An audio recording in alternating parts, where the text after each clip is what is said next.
Welcome to Module 4.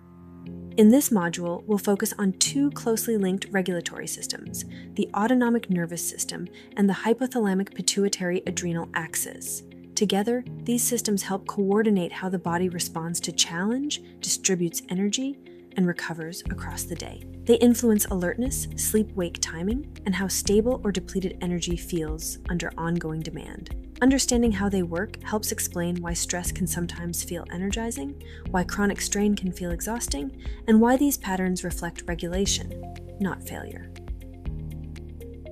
We'll start by looking at how the autonomic nervous system and the hypothalamic-pituitary-adrenal axis, or HPA axis, regulate energy use and recovery across the day. Then we'll explore what happens when this system loses flexibility, when it has difficulty shifting between activation and recovery. And finally, we'll separate well-established stress physiology from the misinformation that often surrounds it. The autonomic nervous system and the hypothalamic-pituitary-adrenal, or HPA axis, both regulate your energy, but communicate in different ways.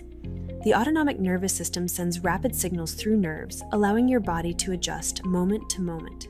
The HPA axis uses hormones to create patterns that unfold more gradually across the day. Both are always active, and they continuously influence each other to help your body respond and adapt. The autonomic nervous system runs quietly in the background, adjusting energy use from moment to moment. It has two main branches. The sympathetic branch is often described as fight or flight.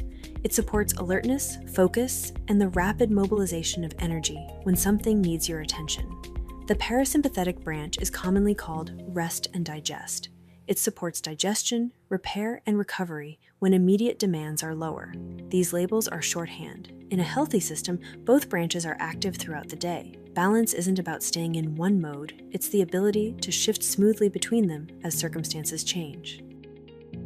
The hypothalamic-pituitary-adrenal axis uses hormonal signals, including cortisol, to support daily energy patterns. Under typical conditions, cortisol follows a daily rhythm. Levels rise in the early morning to support waking and activity, then gradually decline through the day, reaching lower levels in the evening as the body prepares for rest. With ongoing or repeated stress, that rhythm can shift. The rise may be blunted, the decline may flatten, or levels may remain elevated later in the day. When this pattern loses consistency, energy can feel less stable, with difficulty waking, feeling wired at night, or slower recovery between demands. When stress and recovery systems lose flexibility, energy can start to feel poorly distributed.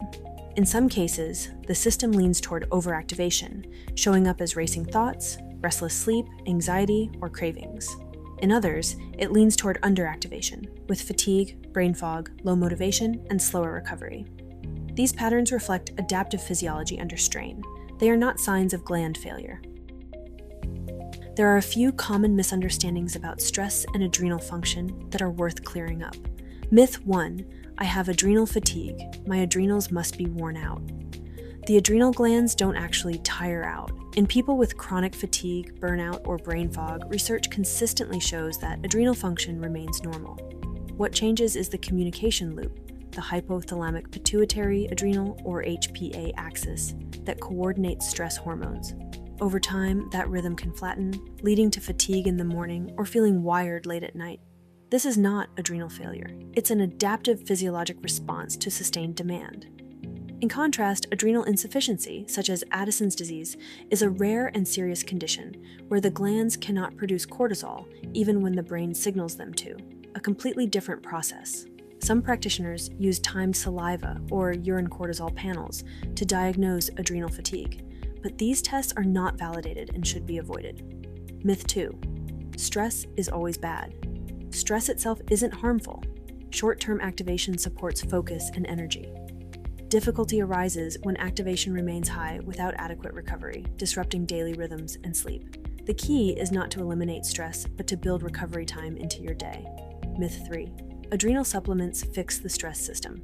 Many supplements are marketed as adrenal or stress support. Some are herbal, while others contain extracts made from animal adrenal tissue, sometimes labeled as adrenal glandular products. Research on these supplements shows, at best, mixed and short-term effects on perceived fatigue. There's no evidence that they restore normal stress hormone rhythms, and products made from animal adrenal tissue can expose people to unpredictable hormone content. Sustainable recovery doesn't come from supplements. It comes from restoring sleep, maintaining adequate nutrition, and allowing consistent recovery from ongoing demands. Most symptoms related to stress or energy regulation are reversible. There are, however, a few situations where medical evaluation is important. Symptoms such as dizziness or fainting with standing, a resting heart rate consistently above 100 beats per minute, unintentional weight loss, salt craving, or darkening of the skin can signal true adrenal insufficiency, a condition that requires medical testing. Ongoing fatigue, insomnia, or anxiety that doesn't improve with adequate recovery, as well as any new or rapidly worsening symptoms, also warrant a check-in with your clinician. The key idea from this module is that your stress response is adaptive, not broken. Your autonomic nervous system and HPA axis exist to protect you, to mobilize energy when life demands more, and to stand down when the demand has passed. When that system is pushed for too long, the rhythm changes.